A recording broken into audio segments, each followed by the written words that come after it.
Welcome sa ating munting YouTube channel. Please support my videos. Comment, like and subscribe po mga idolo. Maraming salamat po. Story present. Super Devo Uling System. Kabanata 461. Ghost Tomb.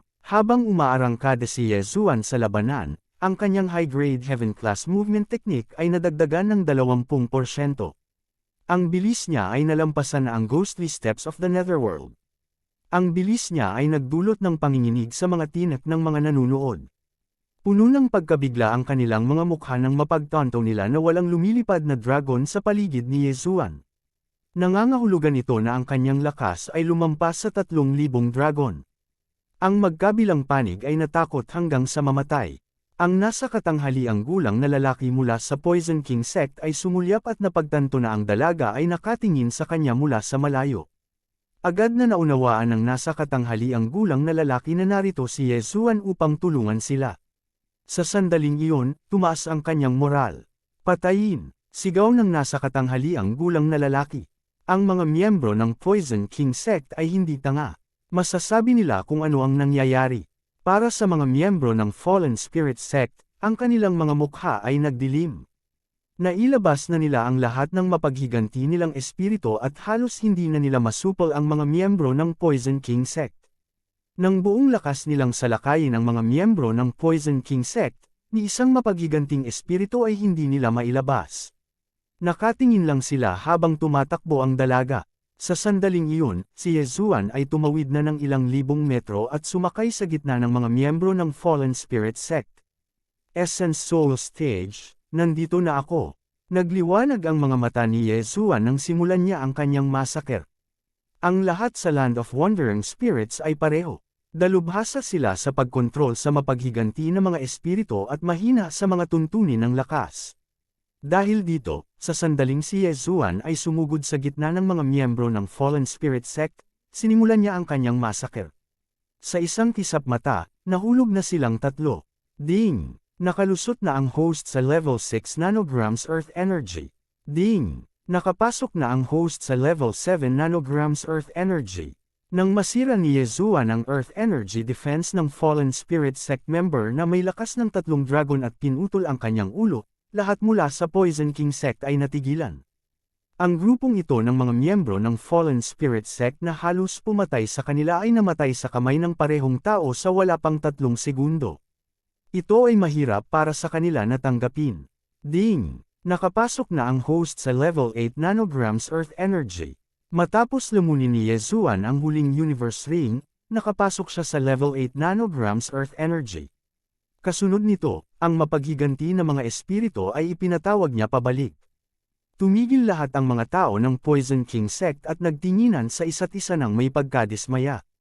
Sa sandaling ito, kahit na hindi pumasok si Yezuan sa Beast King Rampage, magagawa pa rin niyang patayin ang lahat ng miyembro ng Poison King sect. Pero ayaw niya. Kuya, sa sandaling ito, ang batang babae ay tumakbo. Natapos ko na ang gawaing ipinagkatiwala mo sa akin. Ngumiti si Yezuan sa batang babae. Kuya, salamat. Masyadong emosyonal ang batang babae kaya nagsimula siyang umiyak. Ang grupo ng Poison King sect ay may kabuuang 10 tao, na pinamumunuan ng nasa katanghaliang gulang na lalaki. Ilang sandali pa ay bumagsak ang nasa katanghaliang gulang na lalaki at lumuhad sa isang tuhod. Kinuyam niya ang kanyang kamao at sinabing, "Salamat sa pagligtas sa buhay ko." Bilang tugon, nagmamadali ring bumaba si Yezuan at sinabing, "Senyor, pakiusap bumangon ka. Siya lamang ang ipinagkatiwala sa akin." Tumayo ang nasa katanghaliang gulang na lalaki, kinuha ang kamay ng batang babae, at pinunasan ang mga luha sa kanyang mukha. "Galing ka sa Poison King sect, right? Anong nangyari sa Nine Serenities?" Hindi maiwasang magtanong ni Yezuan. Ang Poison King sect ay ang panginoong sekta ng Nine Serenities sa Ghost Tomb region. Tiyak na alam nila ang nangyari dito. Natigilan ang medyo may edad na lalaki at nagtanong, "Hindi mo alam?" "Kagagaling ko lang sa ibang teritoryo at nagkataong dumaan." Casual na sagot ni Yezuan. "Totoo yan." Pinag-isipan ito ng nasa katanghaliang gulang at pumayag. Mayroon lamang 3 eksperto sa Soul Essence Realm sa Ghost Tomb region. Napakabata pa ni Yezuan, paano siya galing sa Ghost Tomb region? Saglit siyang nag-alinlangan at sinabing, sa totoo lang, ang aking Poison King sect ay nawasak ng Fallen Spirit sect at Corpse Master sect. 11 na lang kaming natitira sa Poison King sect. Ano, nawasak? Bulalas ni Yezuan. Ang Poison King sect ay isa sa 3 Panginoong sekta sa Ghost Tomb region. Paano ito masisira ng ganoon lang? Oo, nawasak na. Kahit ang Soul Essence Realm Old Sect Master ay bumagsak. Habang nagsasalita ang nasa katanghaliang gulang na lalaki, sinulyapan niya ang maliit na batang babae sa tabi niya at sinabing, si Little Tong ay apo ng Old Sect Master. Nakatakas lang kami mula sa Poison King Sect at naghahanda na umalis sa Ghost Tomb region para hanapin ang kanyang tiyahin sa Eastern Mountain region. Kaya ang lahat ng mga eksperto sa Soul Essence Realm ay bumagsak. Nanlamig ang puso ni Yezuan. Ang Old Sect Master ng Poison King Sect ay dapat na pinatay ng 2 dakilang eksperto ng Fallen Spirit Sect at Corpse Master Sect. Sa sandaling ito, muling umiyak si Little Tong, Kuya, ang aking ama, ina, at mga lolo't lola ay pinatay nilang lahat. Maaari mo ba akong tulungang maghayganti? Napakamot ng ulo si Yezuan. Pinakatakot siya sa mga taong umiiyak. Ngunit ngayon, hindi niya alam kung bakit nawasak ang Poison King Sect. Kaya, lumingon siya at nagtanong, kung gayon, bakit nawasak ang Poison King Sect? Little brother, may alamat sa Ghost Tomb region. Balitang may Ghost Tomb sa Ghost Tomb region na itinayo ng isang Spirit Realm expert after his death. May orihinal na 2 pasukan sa Ghost Tomb. Ang isa ay orihinal na burial ground, ngunit ang pasukan na iyon ay nawasak. Tungkol naman sa kabilang pasukan. Bagamat hindi natapos ng nasa katanghaliang lalaki ang kanyang pangungusap, naunawaan ni Yezuan. Ang pangalawang pasukan ay sa Poison King Sect. Ang pangalawang pasukan ay talagang nasa Poison King Sect. Originally, walang nakakaalam nito, kahit ako. Gayunpaman, kalahating taon na ang nakalipas, isang kakaibang phenomenon ang lumitaw sa ating Poison King Sect. Ang pag-ungol ng 10,000 multo ay tumagal ng buong 3 araw. Nakita ito ng mga tao mula sa burial ground at Land of Ghosts, kaya ginamit nila ito upang patayin ang kanilang daan, paliwanag ng medyo may edad na lalaki. Ngayon, nalilito si Yezuan. Dahil nalantad sila, bakit hindi nila binitawan ang pundasyon ng Poison King Sect at lumipat? Maaaring gusto ng Poison King Sect na i-monopolize ang Ghost Tomb. Tanong ni Yezuan na nakakunot ang noo. Hindi, kapatid, mali ang pagkakaintindi mo. Bagamat ang Ghost Tomb ay nasa ilalim ng Poison King Sect, mayroong isang selyo. Ang Poison King Sect ay nawasak upang maprotektahan ang Ghost Tomb at maiwasan ang pagpasok ng Fallen Spirit Sect at Corpse Master Sect. Umiling ang nasa katanghaliang gulang na lalaki. Anong ibig mong sabihin? Nagtatakang tanong ni Yezuan. Dahil alam ng Poison King Sect ang tungkol sa puntod ng isang Senior Spirit Realm, bakit hindi sila nagpadala ng mga tao upang tuklasin ito? Dahil ba ito ay masyadong mapanganib? Ang selyo ng Ghost Tomb ay nangangailangan ng 9,999,999 na mapaghiganting espiritu upang makalusot. Bukod dito, mayroong isang makapangyarihang Ghost King sa Ghost Tomb. Kung ito ay hindi sinasadyang mailabas, ang buong Ghost Tomb ay masisira. Natakot ang matandang Sect Master na lumitaw ang Ghost King, kaya binantayan niya ang pasukan sa Ghost Tomb, sabi ng middle-aged na lalaki. So ganyan yan. Ngayon, nalutas na sa wakas ang mga pagdududa ni Yezuan. Sa madaling salita, natuklasan ng Fallen Spirit Sect at Corpse Master Sect na ang pasukan sa Ghost Tomb ay nasa Poison King Sect. Kaya, pinatay nila ang kanilang pagpasok. Gayunpaman, ang Poison King Sect ay nanumpa na protektahan ang pasukan, na humantong sa kanilang pagkawasak. Dahil sa selyo sa pasukan, nangangailangan ito ng 10 milyong mapaghiganting espiritu upang makalusot. Kaya, ang Fallen Spirit Sect ay nagsimulang pumatay at manghuli ng mga mapaghiganti na espiritu. Kung gayon, pumasok ba ang Fallen Spirit Sect at Corpse Master Sect sa Ghost Tomb? Tanong muli ni Yezuan. Kabanata 462. Pagpasok sa Ghost Tomb. Nang salakayin nila ang aking Poison King Sect, nakaipon sila ng halos 10 milyong wraith. Natatakot ako na nakapasok na sila sa Ghost Tomb. Sagot naman ng medyo may edad na. Pagkatapos niyang magsalita, kumislap ang kanyang mga mata at nagpatuloy siya, Kuya, sapat na ang iyong lakas para makapasok sa Ghost Tomb. Kung interesado ka, maaari kang makipagkompetensya sa Fallen Ghost Sect at Corpse Master Sect. Agad na nakita ni Yezuan ang kanyang intensyon. Nakita ng nasa katanghaliang gulang na siya ay malakas, kaya gusto niyang pasukin siya sa Ghost Tomb. Una, ito ay isang pabor, at pangalawa, posible na matulungan niya ang Poison King Sect na maghiganti. Ang Ghost Tomb na ito ay ginawa ng isang spirit stage expert. Tiyak na napakadelikado sa loob, di ba? Bumaba ang tingin ni Yezuan sa nasa katanghaliang gulang na lalaki. I'm not too sure about this. The legend of the founder being a spirit stage expert has yet to confirm. Gayunpaman, ang Ghost King daw na ito ay kayang makipaglaban sa mga eksperto na nagbukas ng 3 earth veins sa spirit stage. Umiling ang nasa katanghaliang gulang na lalaki. Ngayon, naunawaan din ni Yezuan ang mga partikular na antas sa spirit stage. Ang spirit stage ay nahahati sa Royal Chi, Refinement Chi, at Aura Chi realms. Ang yugto ng espiritu ay upang buksan ang mga meridian. May kabuoang 108 meridian. Una, ito ay ang 72 earth veins, pagkatapos ay ang 36 na heaven veins. Ang pagbubukas ng 3 earth veins ay simula pa lamang ng spirit stage. Sa stage ng espiritu, ang pangangatawan ay hindi masyadong kapaki-pakinabang. Pagkatapos ng lahat, ang mga eksperto ng spirit stage ay maaaring makipag-ugnayan sa World's Origin Chi at hiramin ito upang madagdagan ang kapangyarihan ng kanilang martial arts. Medyo nag-aalala pa rin si Yezuan dahil sa huling beses na pumasok siya sa Red Refining Cave, nakatagpo siya ng nabuhay na muli na amo. Gaano na ba katagal itong Ghost Tomb? Tanong niya ulit, hindi bababa sa 1,000 taon. Ang aking Poison King Sect ay may kasaysayan ng 800 taon. Sagot naman ng medyo may edad na. Medyo nag-alinlangan si Yezuan. Hindi pa niya naaabot ang spirit stage, ngunit malapit na siya doon. Ito ay isang bihirang pagkakataon.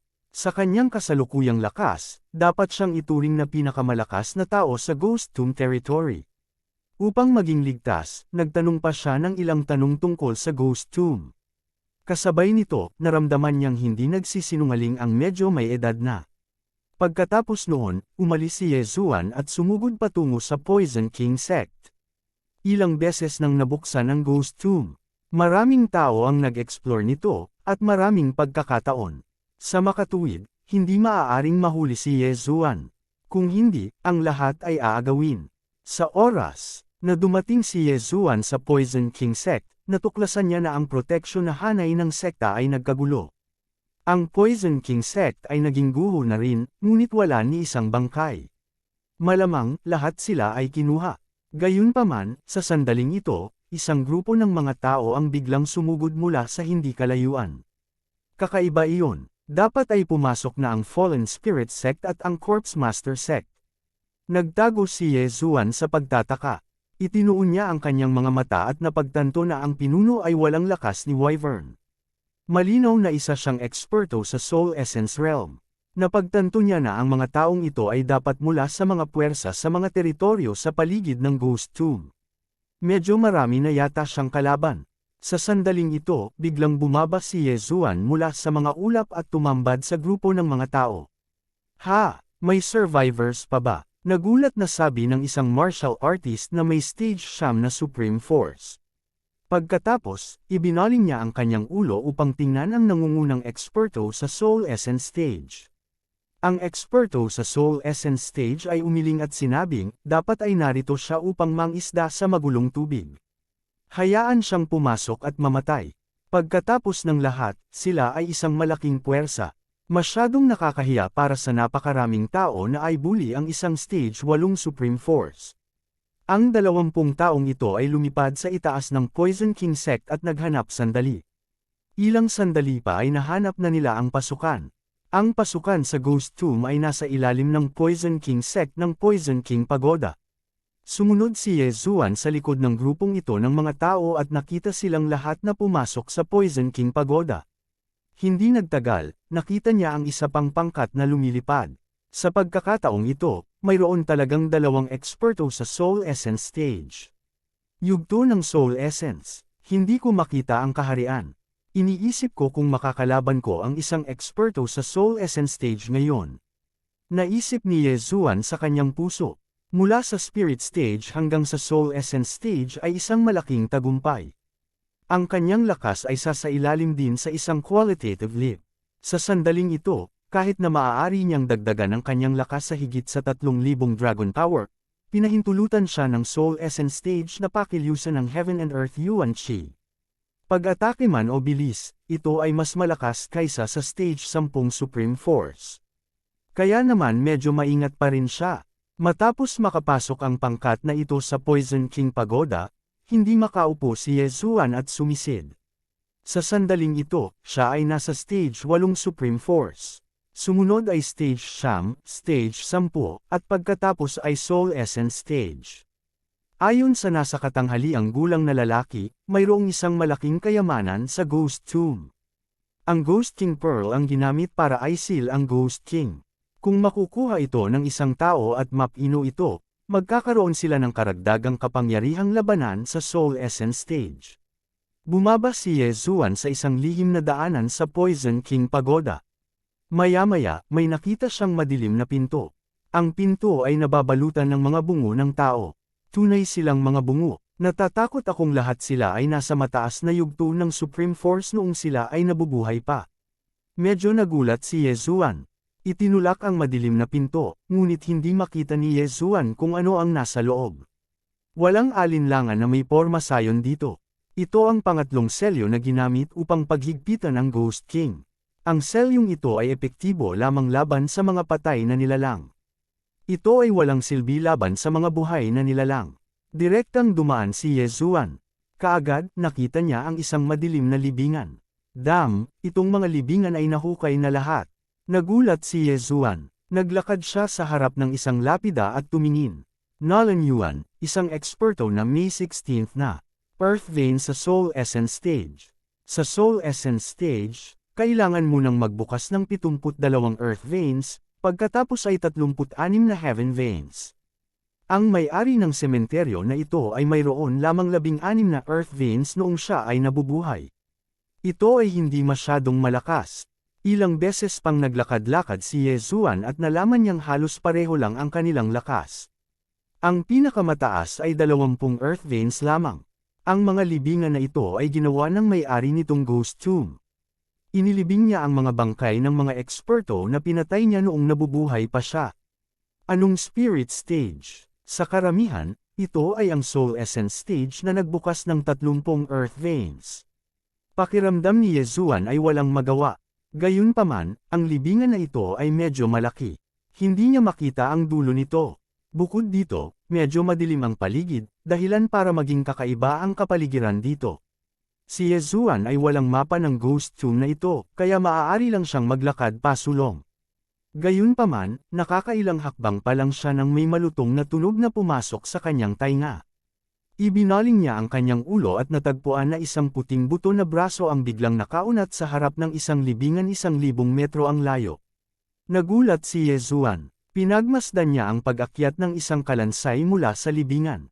Walang kumokontrol dito. Umakyat nga ito mag-isa. Medyo nalito si Yezuan.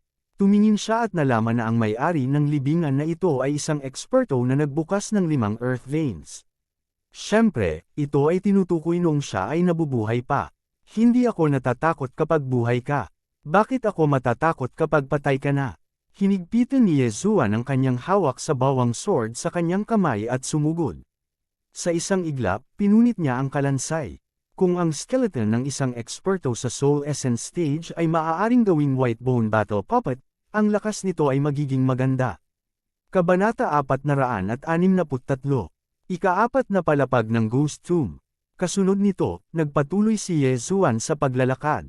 Gaya ng inaasahan, muli siyang nakatagpo ng mga kalansay. Gayunpaman, hindi sila malakas at madaling napatay niya.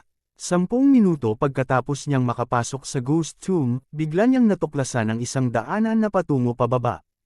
Halatang may pangalawang palapag sa Ghost Tomb. Nagpatuloy si Yezuan sa paglalakad pababa at nakarating sa ikalawang palapag ng Ghost Tomb. Ang palapag na ito ay sementeryo pa rin. Gayunpaman, nabigla si Yezuan. Ito ay dahil ang mga lapida sa ikalawang palapag ay pawang mga eksperto na nagbukas ng higit sa 30 earth veins. Ang pinakamataas ay isang eksperto na nagbukas ng 72 earth veins.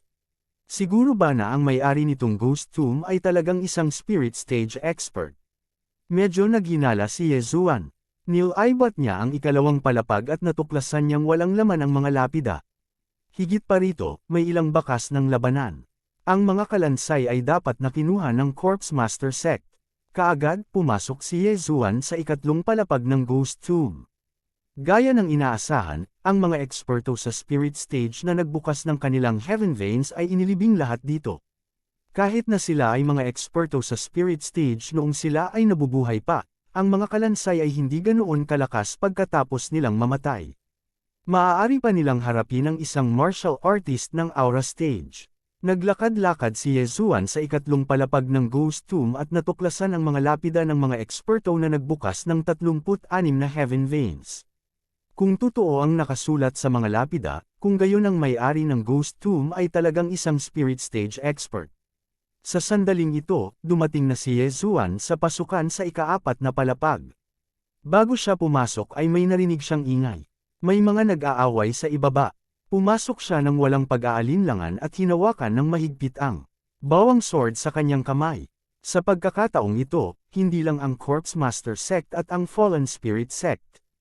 Ang dalawang sekta na ito ay itinuturing na pinakamalakas sa Ghost Tomb. Gayunpaman, dumating din ang mga tao mula sa ibang mga teritoryo. Ang huling puwersa na nakita ni Yezuan ay mayroong dalawang eksperto sa Spirit Stage.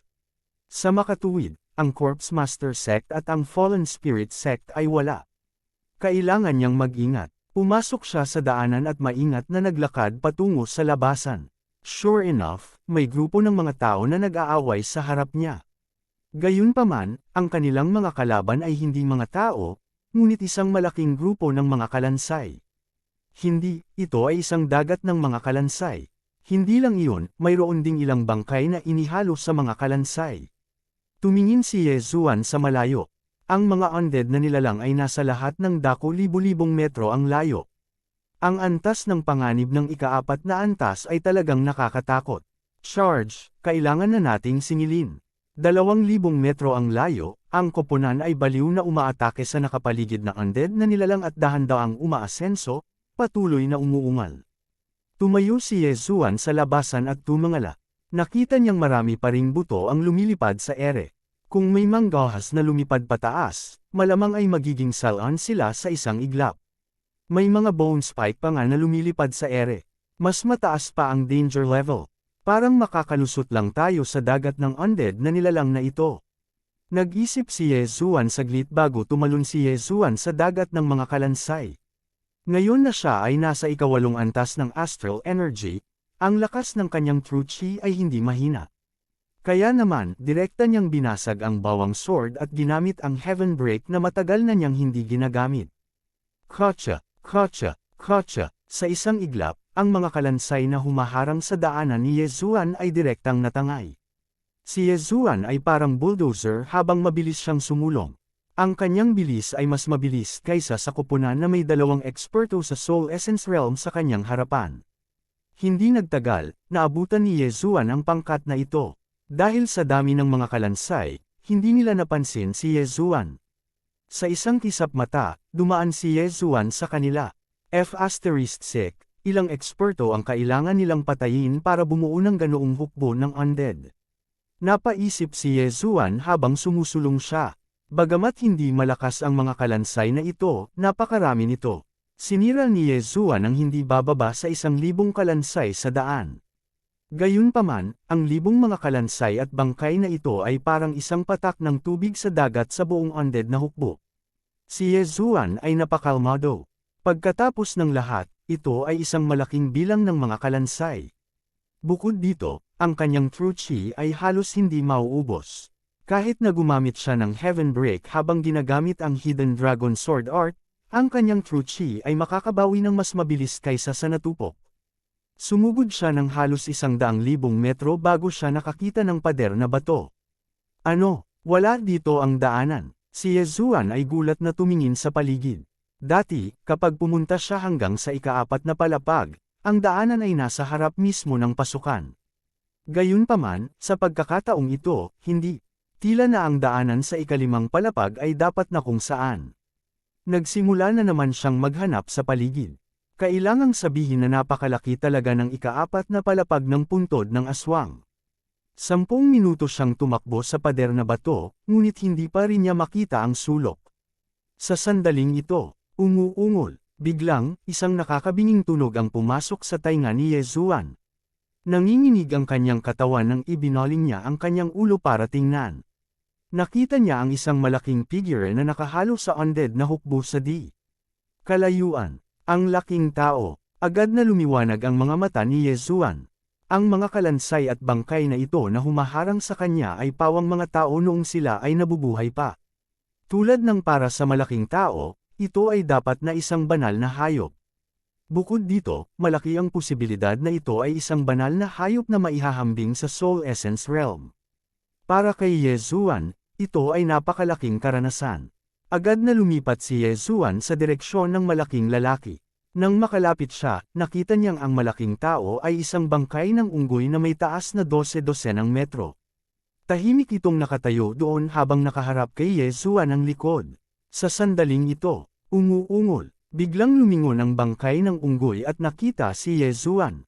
Agad nitong ibinuka ang bibig at umungol. Pagkatapos, itinaas nito ang malaking paa at dinurog ang mga kalansay sa ibaba nito. Ito ay isang Soul Essence Realm Giant Mountain Splitting Ape.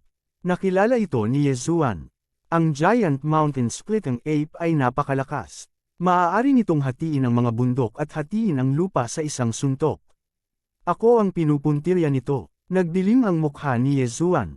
Ang Giant Mountain Splitting Ape ay ilang libong metro ang layo mula kay Yezuan. Tinapakan nito ang paa at pilit na tinapakan ang lupa, tumalon patungo kay Yezuan. 8 Desolate Wind Killing Array, Charge. Agad na ginamit ni Yezuan ang Skybreak para magbukas ng landas at umiwas sa pag-atake.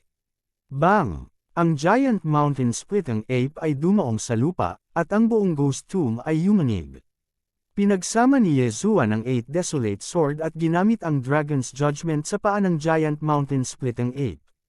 Ang slash na ito ay tumagos sa hangin at dumapo sa guya ng Giant Mountain Splitting Ape. Gayunpaman, sa pagtataka ni Yezuan, ang pag-ataking ito ay hindi nakalusot sa depensa ng Giant Mountain Splitting Ape. Napakalakas. Kapag nakuha ko ang bangkay na ito, kahit papaano ay makakalusot ako sa rank siyam na Star Energy. Nagningning ang mga mata ni Yezuan habang siya ay sumisingil. Kahit na ang Giant Mountain Splitting Ape ay malakas at may malakas na depensa, ang bilis ni Yezuan ay 2 beses na mas mabilis kaysa dito. Nakatagong Dragon Sword Art, nakatagong Dragon Stab. Umakyat si Yezuan hanggang sa paa ng Giant Mountain Splitting Ape at pagkatapos ay sinaksak ng kanyang espada. Sa pagkakataong ito, tuluyan na niyang nalagpasan ang depensa ng unggoy. Bagamat kalahating pulgada lang, napakabuti pa rin. Sayang at hindi ko naabot ang Soul Essence Realm. Medyo walang magawa si Yezuan. Maaaring gamitin ng Soul Essence Realm ang Heaven and Earth Yuan Shi. Maging sword technique o movement technique, nalampasan na nila ang Spirit Realm. Kung si Yezuan ay nasa Soul Essence Realm, maaari niyang agad na patayin ang Giant Mountain Splitting Ape na ito kahit na magbukas lang siya ng isang Earth Vein. Gayunpaman, nasa 30% lang ang Hidden Dragon Sword Art ni Yezuan. Marami pa ring puwang para sa pagpapabuti. Kabanata 464. Sekta ng Fallen Spirits. Ding! Tumaas ang proficiency level ng Hidden Dragon Sword Art, 40% ang kasalukuyang proficiency level. Ding! Tumaas ang proficiency level ng Hidden Dragon Sword Art. Ang kasalukuyang proficiency level ay 50%. Ding! Tumaas ang proficiency level ng Hidden Dragon Sword Art. Ang kasalukuyang proficiency level ay 60%.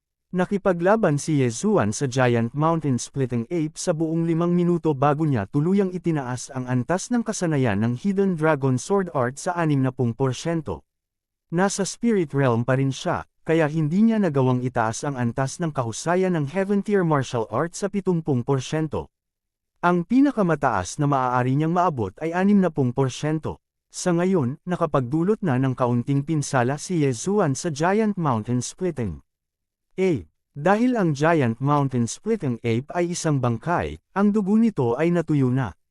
Tinadtad ni Yezuan ang kanang binti nito, at sa ilang sandali, naputol ang binti ng Giant Mountain Splitting Ape. Pagkatapos, ang malaking katawan nito ay bumagsak sa lupa, na nabasag sa isang tumpok ng mga kalansay at bangkay. Sinamantala ang pagkakataong ito, tumalon si Yezuan sa katawan ng Giant Mountain Splitting Ape. Pagkatapos, tumakbo siya sa leeg nito at walang tigil na umatake. Pagkaraan ng ilang sandali, ang ulo ng Giant Mountain Splitting Ape ay pinutol ni Yezuan. Ding! Nakapasok na ang host sa rank siyam. Kahit na ang bangkay ng Giant Mountain Splitting Ape ay hindi naglalaman ng kaluluwa ng isang sacred beast, pinayagan nito si Yezuan na makapasok sa rank siyam. Ngayon, 2 hakbang na lang ang layo ni Yezuan mula sa spirit realm. Kung ito ay isang tao mula sa Fallen Spirit Sect o sa Corpse Master Sect, ito ay magiging mahirap. Gayunpaman, hindi ito isang banta sa akin sa lahat. Umiling si Yezuan at sinimulang patayin muli ang mga kalansay sa paligid. Dahil mayroong bangkay ng Spirit Realm Sacred Beast dito, dapat mayroong pangalawa. Hinanap ni Yezuan ang pasukan sa ikalimang palapag habang naghahanap ng higit pang Giant Mountain Splitting Apes. Hinanap niya ang mga dingding at natagpuan ang pangalawang Giant Mountain Splitting Ape. Gayunpaman, ang Giant Mountain Splitting Ape na ito ay kasalukuyang nakikipaglaban sa isang grupo ng mga tao.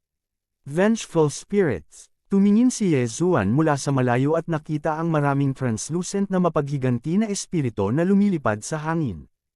Hindi pinansin ng mga mapaghiganting espiritong ito ang mga buto sa hangin at inatake ang mga kalansay sa kanilang paligid.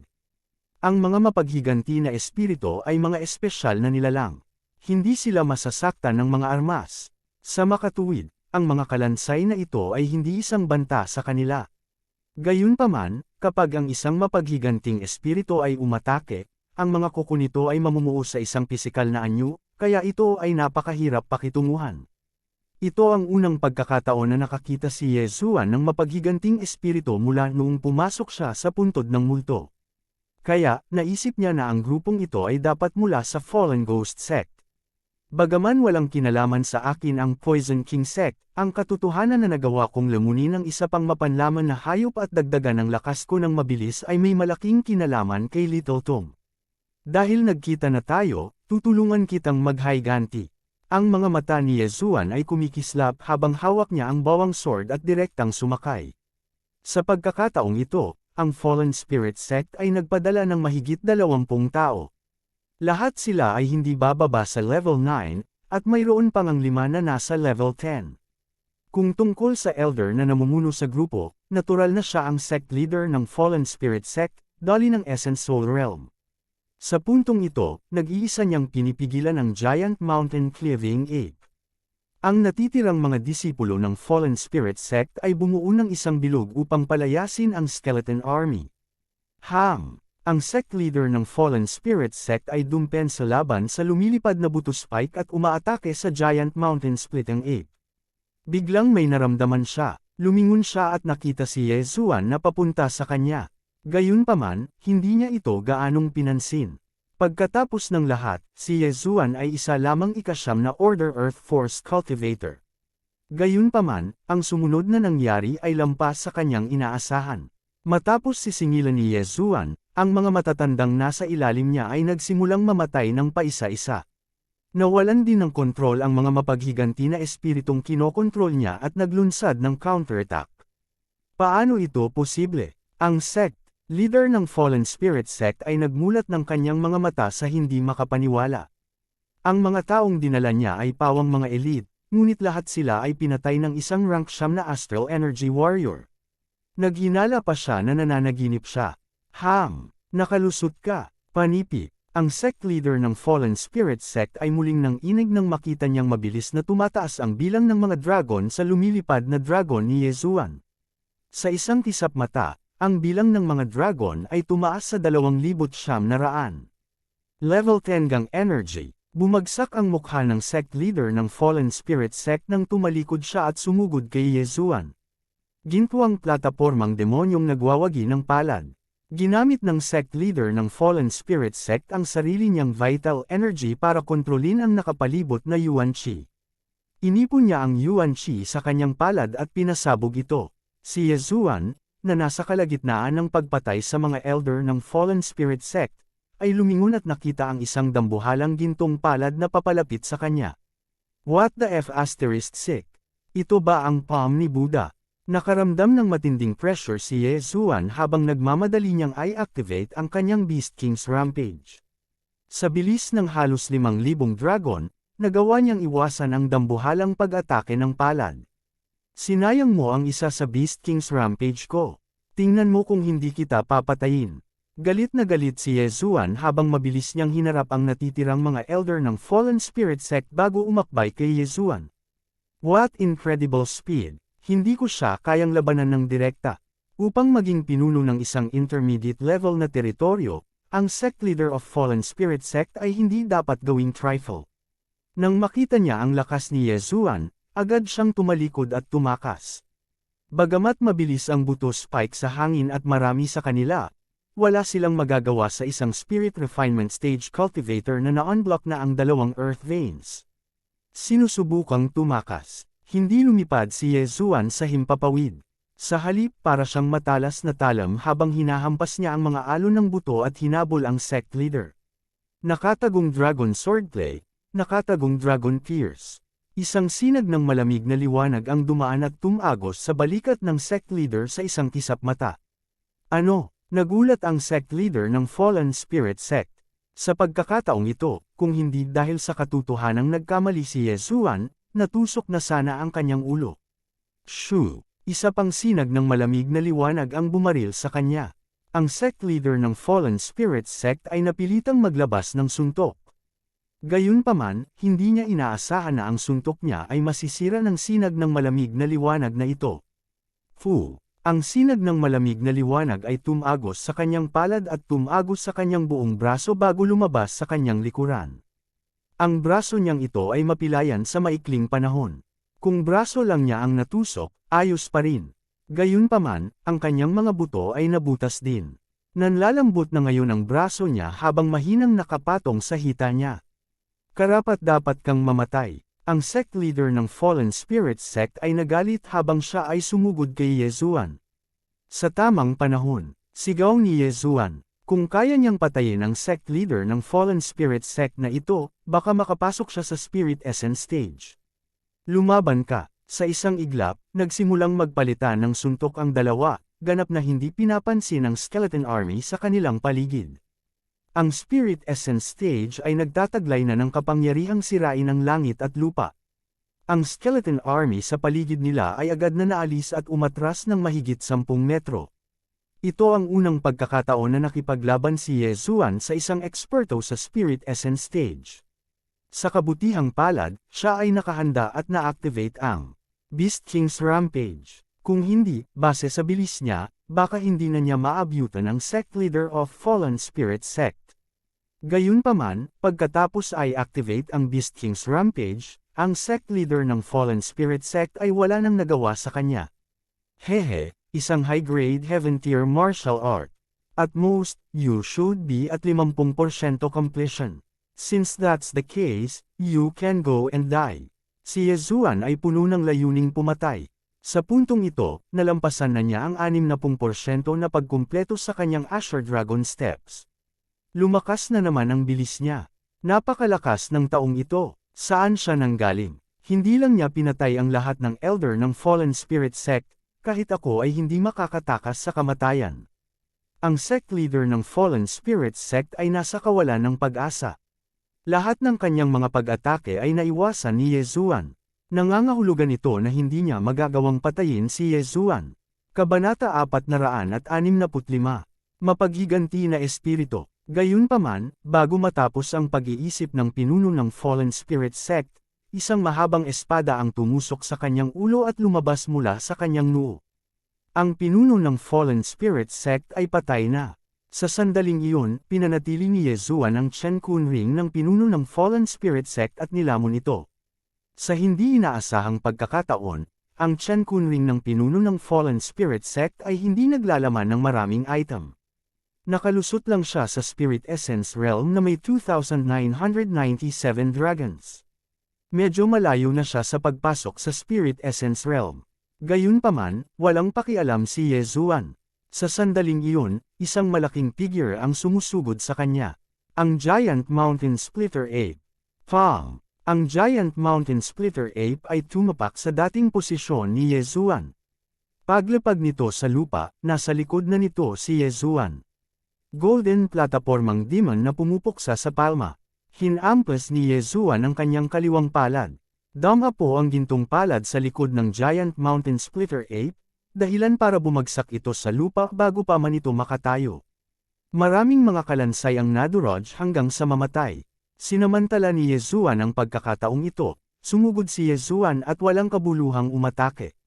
Sa ilalim ng galit ng Beast King, ang mga pag-atake ni Ye Zuan ay napakalakas.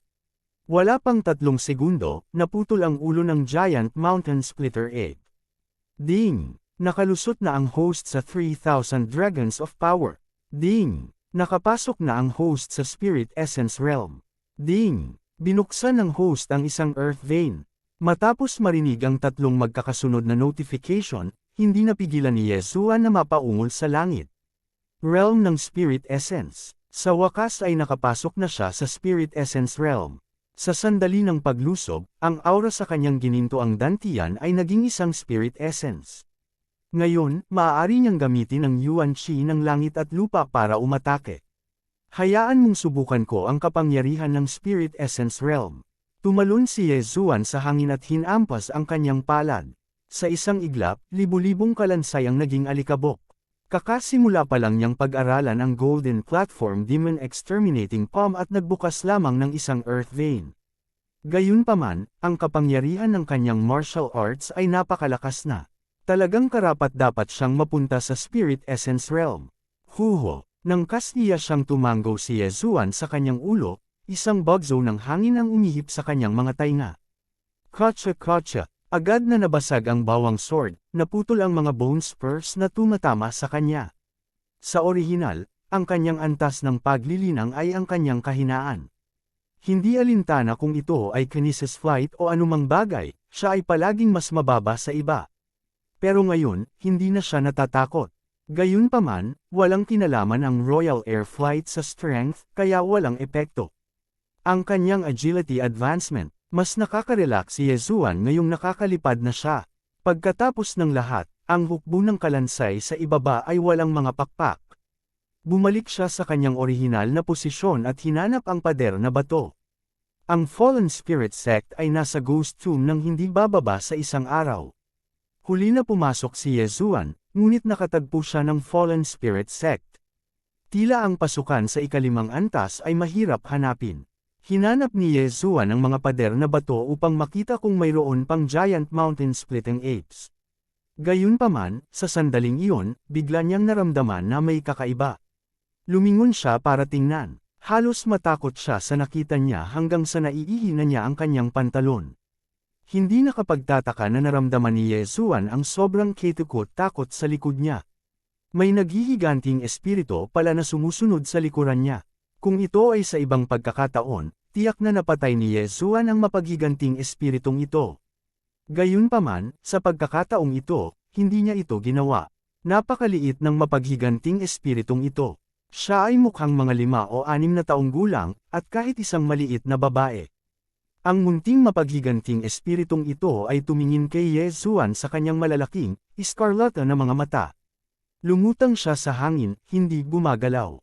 Si Ye Zuan ay pumatay ng hindi bababa sa 8,000 tao, kung hindi 10,000. Gayunpaman, hindi pa siya nakapatay ng bata noon. Napakalupit talaga ng Fallen Spirit Sect. Hindi man lang nila papakawalan ng mapaghiganting espiritu ng isang bata. Walang magawang umiling si Ye Zuan. Tapos, tumalikod na siya at umalis. Hindi pa rin niya magawang gawin iyon, kahit isa lang itong mapaghiganting espiritu. Gayunpaman, pagkatapos lumipad ng ilang sandali, muli siyang lumingon. Napagtanto niya na ang munting mapaghiganting espiritong ito ay sumusunod pa rin sa kanya, na pinapanatili ang layo na 1,000 metro. Bakit mo ako sinusundan? Tanong ni Yezuan na nakakunot ang noo. Hindi niya alam kung ang isang mapaghiganting espiritu ay nagpapanatili ng kanilang mga alaala pagkatapos ng kamatayan. Gayunpaman, ang mapaghiganti na mga espiritu na nakita niya noon ay sasagipin sa isang buhay na tao sa sandaling makita nila ito. Ang munting mapaghiganting espiritong ito ay hindi medyo kakaiba. Sa sandaling iyon, biglang iniunat ng munting mapaghiganting espiritong ito ang kanyang kamay. Ang kanyang mga daliri ay kulot, gumawa ng isang bilog. Bilog, nagtaas ng kilay si Yezuan. Ang munting mapaghiganting espiritong ito ay talagang naiintindihan ng kanyang mga salita. Nangangahulugan ito na ang munting mapaghiganting espiritong ito ay may kamalayan. Sa susunod na sandali, naintindihan niya. Agad niyang sinabi, 100 Ghost Pearl. Matapos marinig ito, tumanggo ang munting mapaghiganting espiritu. Lumabas na ang munting mapaghiganting espiritong ito ay gustong manatili sa 100 Ghost Pearl. Sige, casual na naglabas si Yezuan ng isang 100 Ghost Pearl. Pagkatapos, inactivate niya ang Secret Tomb of Ghosts at pinanatili ang maliit na mapaghiganting espiritu dito. Ang mga tao sa Land of Ghosts ay maaaring pinuhin ng mapaghiganti na mga espiritu upang linangin. Nilinang din ni Yezuan ang Secret Tomb of Ghosts, ngunit hindi niya ito ginawa. Bukod dito, sa halip na gumugol ng maraming oras sa pagpino ng mapaghiganting espiritu, maaari pa rin siyang lumabas at pumatay ng ilang sagradong hayop. Pagkatapos noon, patuloy na hinanap ni Yezuan ang pasukan sa ikalimang antas. Gayunpaman, ang nakalimutan niya ay ang maliit na mapaghiganting espiritu ay nagawang makipagsabayan sa bilis ng kanyang Soul Essence Realm. Tuldok, tuldok, tuldok. Sa oras na ito, isang oras na ang nakalipas mula nung pumasok si Yezuan sa ikaapat na antas ng puntod ng multo. Sa oras na ito, patuloy niyang hinahanap ang pasukan sa ikalimang antas sa kalangitan. Kailangang sabihin na malas siya sa pagkakataong ito. Umikot siya sa isang malaking bilog bago niya nahanap ang pasukan sa ikalimang antas. Mayroon ding selyo sa pasukan sa ikalimang antas. Ito ang pangalawang selyo ng puntod ng multo. Matapos mahanap ang pasukan, direktang sumugod si Yezuan at nakarating sa ikalimang antas sa isang kisap mata. Ang ikalimang antas ng libingan ng multo ay ganap na naiiba mula sa ikaapat na antas.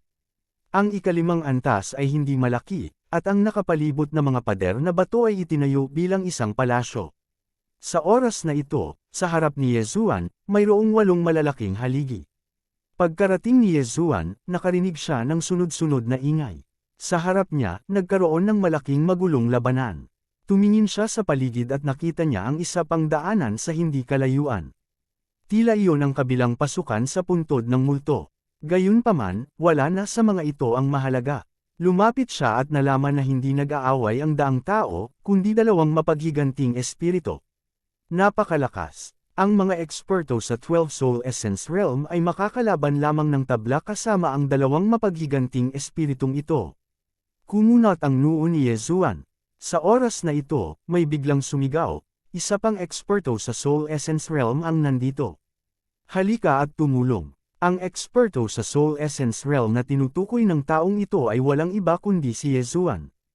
Ang 12 tao na nakikipaglaban sa 2 mapaghiganti na espiritu ay lumingon at nakita si Yezuan na tumatakbo palapit sa kanila. Walang lumilipad na dragon na basura. Nangangahulugan ito na siya ay nasa Soul Essence Realm. Manong kapatid, halika at tumulong. Sigaw ng isang malakas na lalaki. Naguguluhan si Yezuan. Kakababa niya lang. Buti na lang hindi siya gumawa ng gulo. Ang mga taong ito ay tumatawag sa kanya upang tumulong. Joke ba ito? Halos pinagmasdan niya ang mga ito. Sa 12 tao, kahit ang pinakamahinang 4 ay kapantay ng Fallen Spirit Sect Leader. Ang iba pang 8 ay mas malakas.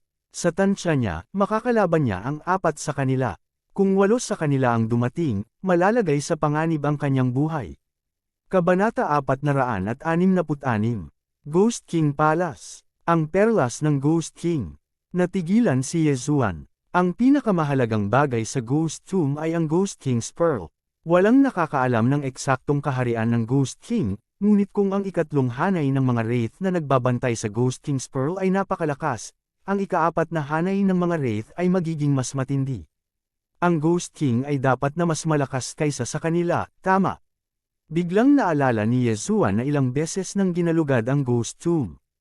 Ang una hanggang ikatlong hanay ng ghost tomb ay tiyak na nasa maayos na kalagayan noon, ngunit pagpasok ng mga tao, lahat sila ay nagising. Gayunpaman, pagkatapos ng ilang paggalugad, naroon pa rin ang Ghost King's Pearl. Maaari niyang subukang hulaan. Una, ang mga naunang explorer ay masyadong mahina at namatay. Pangalawa, nakita nila na ang perlas ng Ghost King ay masyadong makapangyarihan at umatras. Naramdaman ni Yeshua na ang unang posibilidad ay mas malamang dahil pakiramdam niya na ang Ghost King Palace ay medyo nakakatakot. Bukod dito, ang grupo sa harap ay nakikipaglaban pa rin sa dalawang wraith. Pagkatapos ng dalawang wraith na iyon, may dalawa pang makapangyarihan. Dahil dito ay hindi kumilos si Yeshua at inagaw ang lahat ng kanilang universe ring. Gayunpaman, kung hindi siya kikilos, hindi magagawang patayin ng grupo ang dalawang wraith. Agad siyang sumugod at sumama sa labanan. Kahit na ang kanyang kaharian ay ang pinakamababa, ang kanyang lakas ay higit sa lahat. Sa sandaling sumali siya sa labanan, ang dalawang wraith ay tinusok ng kanyang espada. Ang kanilang espiritual na katawan ay nanginginig ng husto. Napakalakas. Iyon ang naisip ng lahat. Ang score ay orihinal na 6-6, ngunit ngayon na si Yeshua ay sumali sa labanan, naging 6-7. Wala pang 5 segundo, ang mga wraith na pinangangasiwaan ni Yeshua ay napatay at naglaho. Hindi nagtagal, namatay ang pangalawang wraith. Phew, sa wakas napatay natin ang mga wraith ng ikatlong kolom. Nakahinga ng maluwag ang grupo. Tumingin si Yeshua sa paligid. Mayroong hindi bababa sa 8 paksayon sa 100. Kahit na pinatay nila ang mga wraith ng ika-4 na kolom, isa lang ang Ghost King's Pearl. Paano nila ito paghihiwalayin? Natatakot siyang lumaban lang siya hanggang kamatayan. Gayunpaman, sa paglahok ni Yeshua, mayroong 9 na paksayon. Kuya, saan ka galing? Isang matandang lalaki ang humakbang pasulong. Kahit saan ang tahanan ko. Napadaan lang ako, casual na sagot ni Yeshua. Oh, nang marinig ito ng matanda, agad na nagningning ang kanyang mga mata habang sinasabi, siguro kong narinig na ba ni Kuya ang alamat ng libingan ng multo? Alam ko. Tumango si Yeshua. Haha, mabuti. Ako ang sect master ng Heaven's Peak sect ng Eastern Mountain Territory. Time akong humihiling kay little brother na tumulong sa amin. Pagkatapos makumplito ang bagay na ito, tiyak na magkakaroon ng masaganang gantimpala. Diretso sa punto ang matanda. Oo naman, ito ay eksaktong nahulaan ni Yeshua. Nang makita ng mga taong ito na siya ay nag-iisa, sinimulan nila siyang lubad. Ang iba pang mga kapangyarihan ay nagkaroon din ng parehong ideya. Gayunpaman, umiling si Yeshua at sinabing, paumanhin, interesado rin ako sa Ghost King Pearl na ito. Masobrahan mo ang iyong sarili. Pagkasabi niya nito ay may nagpakawala ng malamig na ungol. Ito ay isang matatag na tao. Kanina lang tumingin si Yeshua. Ang lakas ng matipunong lalaking ito ay halos kapareho ng matandang nasa harapan niya. Ang dalawang ito ang nangungunang eksperto sa 12 tao. Little brother, hindi mo ba iisipin? Naningkit ang mata ng matanda at nagtanong. Hindi, direktang umiling si Yeshua. Walang ibang sinabi ang matanda. Kung tutuusin, hindi mga tanga ang maaaring magtanim sa antas na ito. Higit pa rito, lahat sila ay ambisyoso. Ang Ghost King sa Ghost King Pearl ay nasa Soul Essence Realm at least. Kung ang isang dalubhasa na maihahambing sa 72 veins ay lumitaw, kung gayon sila ay tumama ng ginto. Sige, dahil ganoon nga, pag-usapan natin kung paano haharapin ang mga mapaghihiganting espiritu ng ika-4 na haligi, malakas na sabi ng matanda. Nagkukumpulan ang lahat. Ang 8 kapangyarihang ito ay pinamunuan ng matanda at ng matatag na lalaki. Ang huling 2 haligi ay may 2 mapaghiganti na espiritu, kaya natural, nahahati sila sa 2 koponan. Ang configuration ay talagang kapareho ng dati, ngunit si Yeshua, na kara-rating lang, ay kailangang pumili ng panig upang labanan. Itong side, napatingin si Yeshua sa matandang lalaki. Sa bagay, siniraan lang siya ng matipunong lalaki. Kung hindi niya ito tuturuan ng leksyon, talagang iisipin niyang si Yeshua ay isang pasang may sakit. Napakahalaga ng posisyon ni Yeshua. Pagkatapos ng lahat, mayroong 9 na kapangyarihan dito. Kung ang isa sa mga mapaghiganti na espiritu ay namatay, walang sino man ang makakagarantiya na ang mga taong iyon ay hindi makakatulong. Malamig ding sumangot ang matipunong lalaki sa kawalan ng kasiyahan. Sige, since that's the case, then it's settled. Kaming 7 sa kaliwa, at kayong 6 sa kanan, nakangiting sabi ng matanda. Hindi tumutol ang matipunong lalaki at ngumuso muli. Hindi nagtagal. Ang daang tao ay nahahati sa 2 koponan. Sa utos ng matanda, lumapit sila sa ika-4 na haligi. Tiyak na, nang makalapit sila, 2 figure ang lumitaw sa mga haligi. Patayin! Kung sino man ang maglakas loob na mauna, sasalakayin ng lahat. Sigaw ng matanda. Sa isang iglap, inatake ng grupo ng mga tao ang 2 babaeng mapaghiganti na espiritu na may gusot na buhok. Ang 2 babaeng mapaghiganti na espiritu ay may napakahabang mga kuko at natalo ang lahat ng mga pag-atake. Gayunpaman, hindi sila nang ahas na harapin ang mga pag-atake ng mga eksperto sa Soul Essence Realm. Nakahanap din si Yeshua ng magandang posisyon at nagsimulang umatake. Kung tungkol sa pain, ang matanda ang magiging pain. Ang lakas ng 2 babaeng mapaghiganting espiritong ito ay talagang mas malakas kaysa sa 3 haligi. Kung hindi sumali si Yeshua, ang kaliwang bahagi ay hindi makakahawak.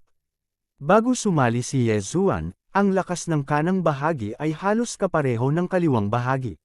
Sa makatuwid, ang kanang bahagi ay agad na nasira, at isang eksperto sa Soul Essence Realm ang namatay. Hindi maganda, bumaba ang mukha ng matanda. Wala na siyang pakialam sa mga mapaghiganti na espiritu at direktang sumugod patungo sa Ghost King Pearl. Hindi lang sa kanya, ganoon din ang ginawa ng iba. Sa isang iglap, sinimulan ng 2 mapaghiganting espiritu ang kanilang patayan. Para naman kay Yeshua, hindi siya nagmamadali. Sa halip, sinimulan niyang kolektahin ang Universe Rings. Pagkatapos ng lahat, ang Ghost King Pearl ay hindi tatakas, at ang mga taong ito ay hindi agad makontrol ang Ghost King. Tsaka isa lang naman ang pasukan kaya hindi siya nagmamadali. Dumaan si Yeshua sa karamihan. Kahit saan siya madaanan, sunod-sunod ang matinding hiyawan. Ang mga na-target ni Yeshua ay natural na mabali ang isang palso. Sa sandaling ito, isang tao ang nakaakyat na sa plataporma kung saan inilagay ang Ghost King Pearl. Ito ay ang matandang lalaki. Gayunpaman, sa susunod na sandali, hindi mabilang na mga pag-atake ang dumaan patungo sa kanya. Agad na sumiklab ang labanan sa kanyang harapan. Isang grupo ng mga tao ang nakikipaglaban para sa Ghost King Pearl. 2 labanan ang sumiklab sa Ghost King Palace. Si Yeshua ay nangangisda sa magulong tubig. Kinuha niya ang lahat ng Universe Rings ng mga mandirigmang iyon na hindi pa nakakarating sa Soul Essence Realm. Gayunpaman, hindi niya pinatay ang mga taong ito. Hinayaan na lang niyang maakit ang atensyon ng mga mapaghiganting espiritu. Nilamon niya ang lahat ng mga bagay sa Universe Rings, ngunit sa kasamaang palad, kahit na sa napakaraming bagay, hindi pa rin ito sapat para sa kanya upang makalusot. Sa sandaling ito, muling itinuon niya ang kanyang atensyon sa entablado. Walang nakakuha ng itim na Ghost King Pearl. Nag-aaway din ang matanda at ang matipunong lalaki. Kailangang sabihin na ang mga sakam ay masyadong nakakatakot. Upang ipaglaban ang Ghost King Pearl, ang 11 taong ito ay walang pakialam sa kanilang sariling koponan. Biglang, hinawakan ng isang eksperto sa Soul Essence Realm ang Ghost King Pearl. Gayunpaman, sa susunod na sandali, ang kanyang kamay ay direktang pinutol, na sinundan ng kanyang ulo. Ang mga eksperto sa Soul Essence Realm ay agad na nabawasan sa 10 tao. Kabanata 467. Isang magulong labanan. Gayunpaman, sa sandaling iyon, may biglang sumigaw, ang Ghost King Pearl ay basag, ang Ghost King Pearl ay basag. Ano? Lahat ng naroon ay natigilan at napalingon. Sa katunayan, nagkaroon ng bitik sa itim na Ghost King Pearl. Nangangahulugan ito na ang Ghost King ay wala na sa Ghost King Pearl. Paano ito posible? Nanlaki ang mata ng lahat. Sayang lang ang lakas nilang makipag-away sa walang kwentang perlas. Sa kabilang banda, ang 2 wraith ay pinatay din ng mga hindi nakarating sa Soul Essence Realm. Walang natira kahit isa. Pagkatapos, sumugod sila. Hindi maganda, tanggalin muna natin itong 2 wraith. Nag-iba ang ekspresyon ng matanda habang nakikipagpalitan ng tingin sa matipunong lalaki. Ang 10 sa kanila ay umaatake pa rin sa isa't isa kanina, ngunit ngayon, napagkasunduan nilang patayin muna ang mga wraith. Kinuha din ni Yezuan ang universe ring ng malas at sumali sa labanan. I'll hold this one back first. You guys fast kill it. Nagboluntaryo ang matanda. Nabuksan na niya ang 3 earth veins, kaya hindi naging problema para sa kanya na pigilan ito sa maikling panahon. Ang iba pang 9 na tao at si Yezuan ay tumigil sandali, pagkatapos ay agad na inatake ang isa pa. Ang 10 eksperto sa Soul Essence Realm ay sama-samang sumalakay, at ang pinsala ay wala sa mga chart. Wala pang 10 segundo, napatay ang mga wraith. Bagaman ang 2 wraith na ito ay hindi malakas, ang kanilang sigla ay mas mataas kaysa sa mga ordinaryong wraith. Naisip ni Yezuan sa kanyang puso. Hindi nagtagal, nahulog din ang pangalawang wraith. Ang dahilan kung bakit sila ay nahahati sa 2 koponan sa halip na pigilin ang isa habang ang iba ay mabilis na humarap sa isa ay dahil sila ay kabilang sa iba't ibang mga paksayon. Ngayon, maliban sa 11 sa kanila, walang ibang nabubuhay na tao sa Ghost King Palace. Sigh, what a blunder! Nasira na ng Ghost King ang selyo. Napatingin ang matanda sa grupo ng mga bangkay sa ika-4 na haligi at walang magawang umiling. Ang Ghost Tomb na ito ay may 3 cell. Nasira na ng Ghost King ang unang selyo, at may pangalawang selyo sa pasukan ng Ghost King Palace. I wonder kung nasaan na ang Ghost King. May nagtanong. Baka malapit lang. Mag-ingat ka. Ang 10 sa kanila ay mapagbantay sa paligid. Mayroon silang karaniwang kaaway ngayon, at iyon ay ang Ghost King. Kung hindi sila mag-iingat, baka mamatay silang lahat dito. Sa sandaling ito, maaari lamang nilang ipagdasal sa kanilang mga puso na ang Ghost King na ito ay hindi masyadong malakas. Laminggalinga sila sa paligid ng ilang minuto ngunit wala silang nakita. Maaaring nasira na ng Ghost King na ito ang pangalawang selyo, o kahit ang ikatlong selyo. Tama, kung nandito pa, siguradong umatake na. Tapos tayo. Sa sandaling ito, biglang ibinaling ng grupo ng mga tao ang kanilang mga tingin kay Yezuan. Oo, naramdaman ni Yezuan ang kanilang mga tingin at agad na tumakbo palabas. Gulat na tanong niya, what are you guys trying to do? Nakita niyang kakaiba ito. Ang mga taong ito ay nakikipaglaban pa rin sa kanilang buhay sa linya, ngunit ngayon ang lahat ng kanilang atensyon ay nasa kanya. Puno ng killing intent ang kanilang mga mata. Gayunpaman, sa susunod na sandali, ang grupong ito ng mga tao ay nagkahiwa-hiwalay sa 7 grupo. May 2 tao sa gilid ng matanda at 2 tao sa gilid ng matipunong lalaki. Ang natitirang 6 na tao ay bumuo ng isang koponan. Dahil walang silbi ang perlas ng Ghost King, ano ang ginagawa ng mga taong ito? Tinitingnan ba nila ang Cosmos Rings ng ibang tao? Tahimik na sabi ni Yezuan sa kanyang puso. Sa ganitong paraan, ito ay ayon sa gusto niya. Pagkatapos ng lahat, ginagawa niya ito para sa Universe Ring. Sa sandaling ito, malakas na sinabi ng matanda, lahat, dahil ang perlas ng Ghost King ay walang silbi, hindi ba dapat umalis ka? Pagkasabi niya nito ay agad na gumanti ang matipunong lalaki, matanda, sa tingin mo hindi ko alam. Kung aalis tayo, itatago mo ang lahat sa iyong sarili. Panipi, ham. Nang marinig ang kanilang mga salita, labis na nagulat si Yezuan. Maaaring may iba pang magagandang bagay sa Ghost King Palace. Kuya, sa itsura nito, malamang. Hindi mo alam. Nakikiusap akong tulungan mo akong muli.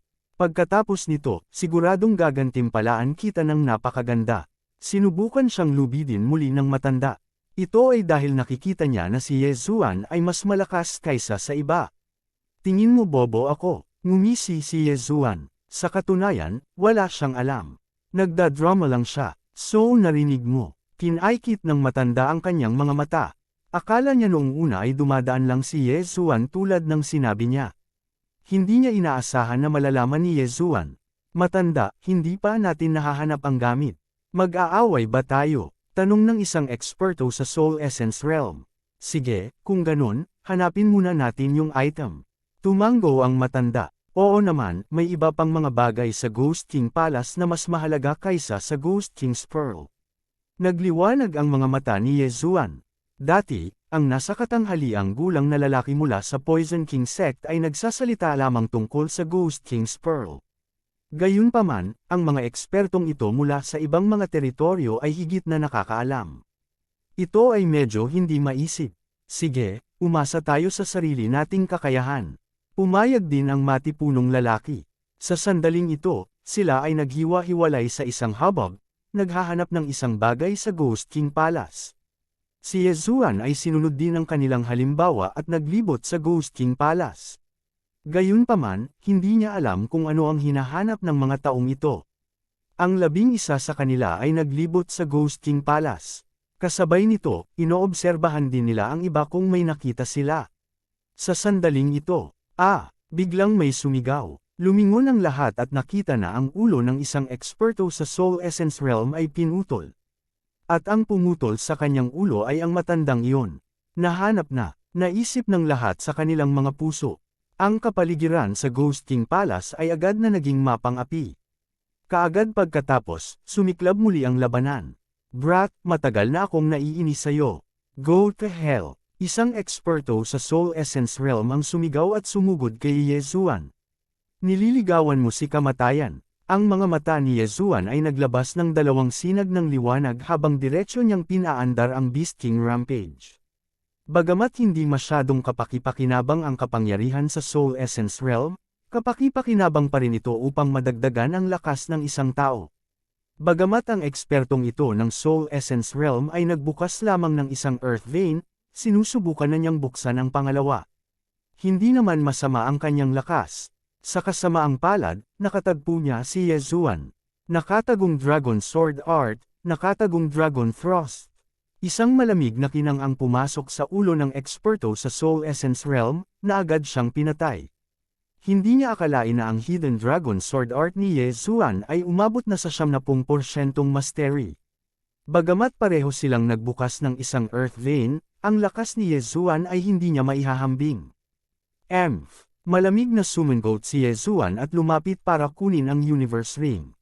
Ding! Binuksan ng host ang dalawang ugat ng lupa. Isang tunog ng notification ang umalingaw.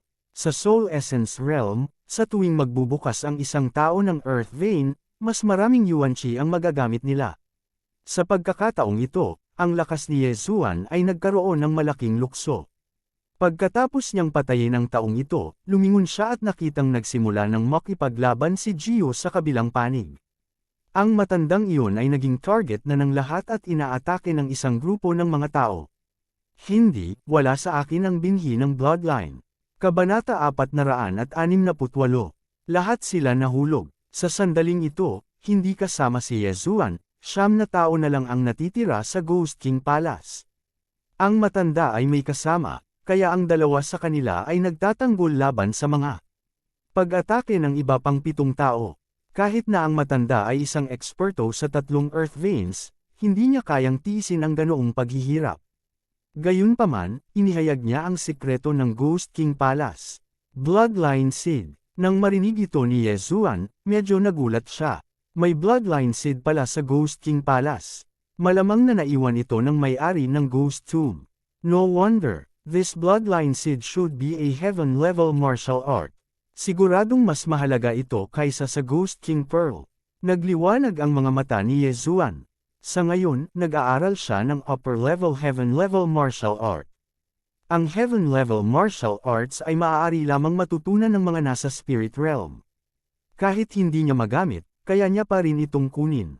Sa sandaling ito, nag-charge din siya. It's not mine. Kunin mo itong interspatial ring kung gusto mo. Inihagis ng matanda ang interspatial ring na kakakuha lang niya sa isang random na tao. Sa isang iglap, ang taong iyon ay naging target ng lahat at namatay sa wala pang 1 segundo. Pagkatapos niyang mamatay, ang interspatial ring ay nakuha ng pinakamalapit na matatag na tao.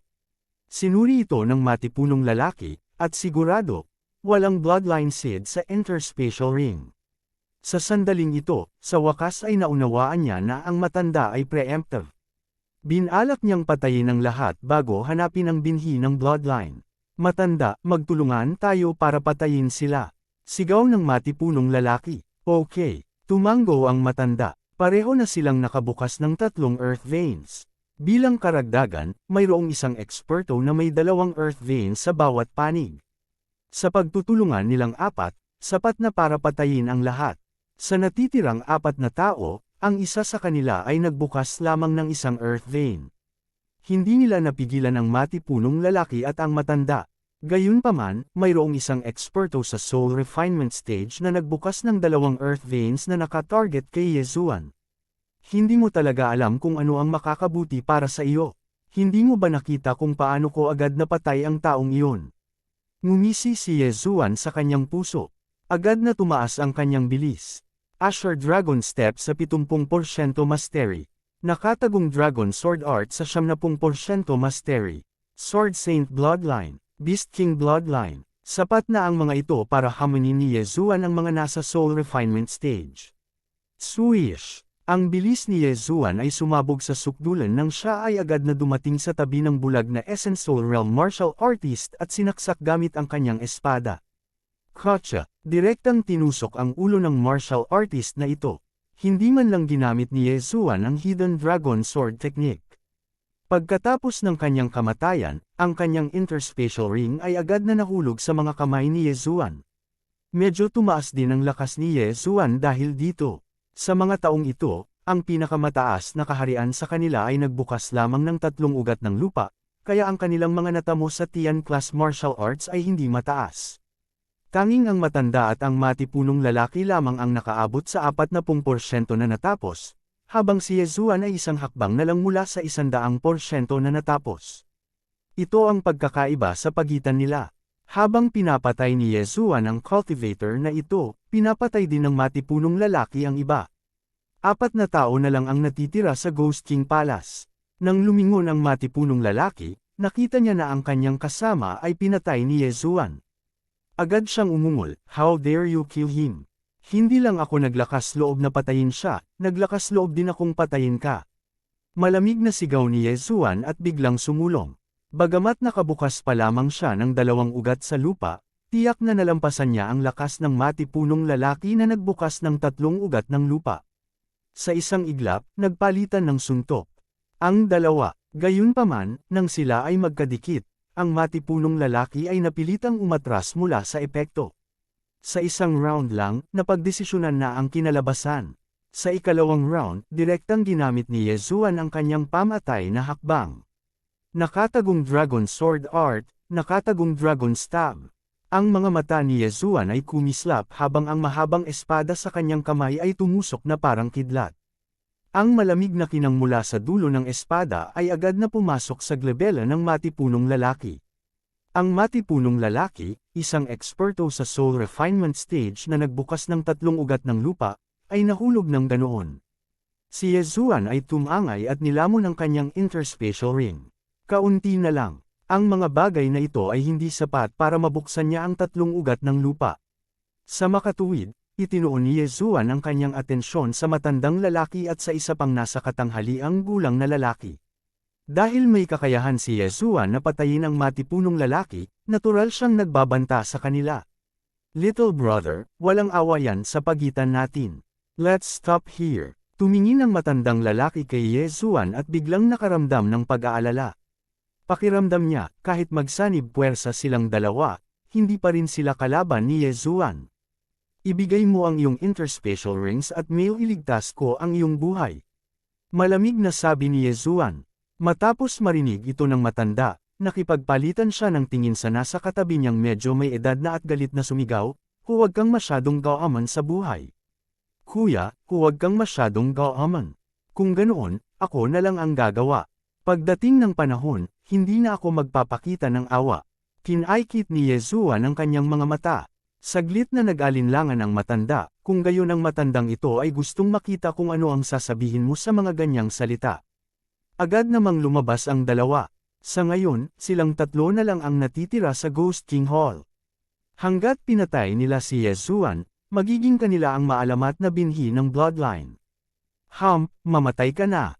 Ang mga mata ni Yezuan ay puno ng pamatay na layunin habang ang kanyang aura ay tumaas. Ang isa sa kanila ay nagbukas ng 3 earth veins, habang ang isa ay nagbukas ng 2. Hindi naman ito big deal sa kanya. Nakatagong Dragon Swordsmanship, agad na ginamit ni Yezuan ang kanyang pinakamakapangyarihang martial technique. Ginamit niya ang Vital Chi sa kanyang katawan para manipulahin ang nakapalibot na Heaven at Earth Yuan Chi. Dahil dito, doble ang lakas ng kanyang pag-atake kaysa sa pinagsama-samang dalawa. So powerful! I'm afraid na abot na niya ang 100% mastery. Nagpalitan ng tingin ang matanda at ang nasa katanghaliang gulang. Bagamat ang Hidden Dragon swordsmanship ni Yezuan ay nasa 70% lamang na kahusayan, mayroon siyang Sacred Swordsman bloodline at ang enhancement ng bawang sword. Ang kapangyarihan nito ay tiyak na kapantay o higit pa sa 100% na karunungan. Tila sila ay nakagat ng higit pa sa kanilang ngumunguya. Nahulaan nila na si Yezuan ay maaaring mula sa isang malaking paksayon. Kung hindi, bihira para sa isang disipulo mula sa isang malaking sekta na maabot ang 100% na mastery ng isang upper-grade heaven-level martial technique sa murang edad. Fair na, alam ng matanda na hindi siya kalaban ni Yezuan at agad na sumigaw sa mahinang boses. Masyado kang walang muwang, mamatay ka. Sinamantala ni Yezuan ang sandali nang tumalikod ang nasa katanghaliang gulang na lalaki at mabilis na sinaksak gamit ang kanyang espada, na agad na pinatay ang nasa katanghaliang gulang na lalaki. Sumunod, one-on-one battle. Sa orihinal, ang matanda at ang nasa katanghaliang gulang na lalaki ay walang magawa kay Yezuan sa dalawang laban sa isang labanan. Ngayong one-on-one battle na, ito, imposible para sa matanda na maging kalaban ni Yezuan. Stop, stop. I admit talo, ibibigay ko sa iyo ang Universe Ring. Nang makita ng matanda ang nakakabaliw na bilis ni Yezuan, nagmamadali siyang sumigaw. Kailangan ko bang ibigay mo? Galit na sigaw ni Yezuan. Wala pang 3 round, napatay na niya ang matanda. Ding! Binuksan na ng host ang ikatlong Earth Vein. Umalangaw-ngaw ang isa pang notification sound. Hindi napigilan ni Yezuan na matawa. Ang mga taong ito ay lahat ng nangungunang eksperto mula sa isang malaking paksayon. Talagang hindi mababa ang kanilang net worth. Gayunpaman, hindi ito mahalaga. Kahit na tumaas ng 100 beses ang kanilang net worth, hindi nito kayang pantayan ang martial arts seed of a spirit stage expert. Ngayon, walang aaway sa akin. Muling sumugod si Yezuan at hinanap ang Ghost King Palace. Iniisip niya kung saan nakatago ang binhi ng martial arts. Kabanata 469, Palasyo ng Shanghai, nasaan ang binhi ng bloodline? Maingat akong naghahanap, bakit wala akong mahanap? Panipi, si Yezuan ay walang magawa. Muli niyang hinanap ang paligid, ngunit wala pa rin siyang makita. Sinubukan din niyang sirain ang nakapalibot na mga pader at mga haligi, ngunit hindi siya sapat na malakas. Parang kakaunti lang ang posibilidad. Una, wala man lang bloodline seed. Pangalawa, ito ay kinuha ng isang tao. Pangatlo, ang binhi ng bloodline ay nasa isang lugar na hindi niya makuha sa ngayon. Hindi ako naniniwala. Ilang beses pang umikot si Yezuan sa Ghost King Palace, ngunit wala pa rin siyang mahanap. Siya ay sumuko, kalimutan mo na, kalimutan mo na. Hindi masamang makapagbukas ng 3 ugat sa lupa. Umalis si Yezuan sa ikalimang palapag sa pagkabigo. Pagkatapos, naglakad siya sa ika-4 na palapag at natagpuan ang Corpse Master Sect, kaya winasak niya ito sa daan. Pagkatapos, umalis siya sa Ghost Tomb. Bagamat hindi niya nakuha ang Ghost King Pearl o ang martial arts seed sa paglalakbay na ito sa Ghost Tomb, nakapasok siya sa Soul Essence Realm at nagbukas ng 3 Earth Veins. Ito ay itinuturing na napakahusay. Ayon sa nasa katanghaliang gulang na lalaki mula sa Poison King Sect, pagkatapos masira ang selyo sa pasukan ng Ghost Tomb, ito ay magsasara pagkatapos ng isang tiyak na tagal ng panahon. Sa oras na iyon, kakailanganin nito ng isa pang 10 milyong masasamang espiritu. Hindi mapakali si Yezuan na alalahanin ito. Kaya niyang gawin ang anumang gusto niya. Nang makaalis na siya sa Ghost Tomb at aalis na sana, bigla niyang nakasalubong ang isang team na kara-rating lang. Mayroong 10 tao sa pangkat na ito, at lahat sila ay nakasuot ng puting damit. Ito ang unang pagkakataong nakita sila ni Yezuan. Gayunpaman, ang lakas ng pangkat na ito ay nagulat sa kanya. Ang 10 tao na ito ay pawang mga eksperto sa Soul Essence Realm. Saang teritoryo galing ang puwersang ito? 10 Soul Essence Realm experts, at lahat sila ay nasa 30 taong gulang. Hindi ko lang alam kung gaano sila kalakas. Kumunat ang noo ni Yezuan. Akmang atras na siya ay tinitigan siya ng ilang tao. Tumigil ka, sigaw ng isang binata. Malinaw na tinatawag niya si Yezuan. Nang marinig ni Yezuan ang boses, hindi niya maiwasang tumigil sa kanyang paglalakad. Naramdaman niya na ang mga tao sa pangkat na ito ay wala sa mas mababang kaharian kaysa sa kanya. Siyempre, ang kaharian ay hindi kumakatawan sa lakas. Malinaw na kayang talunin ng mahina ang malakas sa Soul Essence Realm. Anong problema? Lumingon si Yezuan para tingnan sila. Ilang hakbang pasulong ang isang binata at sinabing, kakalabas mo lang ba sa puntod ng multo? So paano kung ako? Malamig na sagot ni Yezuan. Hindi niya sila binigyan ng kahit anong mukha. Kung tutuusin, hindi maganda ang ugali ng taong ito sa simula pa lang. Hindi niya hiniling sa kanila na magdahan-dahan, ngunit tumayo. Nasa loob pa ba ang Ghost King's Pearl? Tanong ulit ng binata. I don't know. Hindi ako nakapasa sa 4th level. Umiling si Yezuan. Ang ika-4 na palapag. Nagkatinginan silang 10. Wala silang masyadong alam tungkol sa Ghost Tomb. Halika dito at ibaba mo kami. Sabi ng binata sa tono ng pag-uutos. Dahil dito, labis na nalungkot si Yezuan. Ikaw ba ang anak ko? Sa tingin mo kaya kitang isama dahil lang sa gusto mo. Pasensya na, may mga bagay pa akong dapat asikasuhin. Falem. Itinaas ni Yezuan ang kanyang mga kamao sa kanila, pagkatapos ay tumalikod at umalis. What a guy! How dare you be so arrogant? You're courting death. Galit na galit ang binata. Agad niyang hinugot ang kanyang espada at sinugod si Yezuan. F*** your brother-in-law. Sa tingin mo ba ako, Yezuan, madaling mabuli? Hindi na kinaya ni Yezuan. Inilabas niya ang espadang bawang at sinaksak. Whoosh! Ang espadang ito ay kasing kinas ng umaagos na tubig at kasing bilis ng kidlat. Ang pilak na liwanag ay tumama sa harap ng binata sa isang iglap. Gulat na gulat ang binata. Umiwas siya ng patagilid, pero medyo mabagal ang reaksyon niya. Tumagos ang pilak na liwanag sa kanyang kaliwang balikat. Sa oras na nag-react siya, dumating na ang isa pang espada ni Yezuan. Paf! Muling tinamaan ang kanang balikat ng binata. Tumalsik ang dugo. Ang bilis naman ng pag-atake. Bahagyang nagulat ang 9 na tao sa likod ng binata. Lahat sila ay nagtaka kung naiiwas ba nila ang dalawang espadang iyon kung sila ang nasa pwesto niya. Kung hindi alam ni Yezuan ang antas ng paglilinang ng pinuno at ayaw niyang magdulot ng gulo, patay na ang binata. Nililigawan mo si kamatayan. Nabutas ang mga balikat ng binata. Siya ay galit na galit at handa na makipaglaban hanggang kamatayan kay Yezuan. Ngunit sa sandaling ito, ang pinuno ng grupo, ang lalaking may mala espada na kilay, ay sumigaw, tumigil ka. Inayos ng binata ang sarili at tumingin sa lalaking may mala espada na kilay. Kumunat ang noo ng lalaking may mala espada na kilay. Ang edad at lakas ni Yezuan ay katulad ng sa kanila. Siya ay dapat na mula sa isang malaking puwersa. Ako si Yefeng, isang disipulo ng Shangqing Palace sa Tianzhou Territory. Maaari ko bang tanungin kung sino ka? Magalang na tanong ng lalaking may mala espada na kilay. Ngunit huli na ang lahat para tretuhin siya ng matino. Ano ang kinalaman nito sa iyo kung sino ako? Malamig na sagot ni Yezuan. Dahil nakagawa na siya ng hakbang at may sama ng loob, hindi siya maaaring maging duwag. How dare you? How dare you be disrespectful to senior brother Ye? Agad na tumalon ang dalawang disipulo at itinuro ang ilong ni Yezuan sa pagkagalit. Sa sandaling ito, biglang naalala ni Yezuan na ang Tianzhou Territory ay tila ang pinakamakapangyarihang middle-level na teritoryo sa lugar na ito. Hindi niya inaasahan na darating din ang mga taga Tianzhou Territory. You are not from Ghost Tomb Territory, right? Sana mapatawad mo kami sa pag-offend namin sayo ngayon lang. Kinuyam ng lalaking may parang espada ang kilay at sinabing. Labis na naguguluhan ng mga nakapaligid na alagad. Kahit na malakas ang background ni Yezuan, isa lang siyang tao.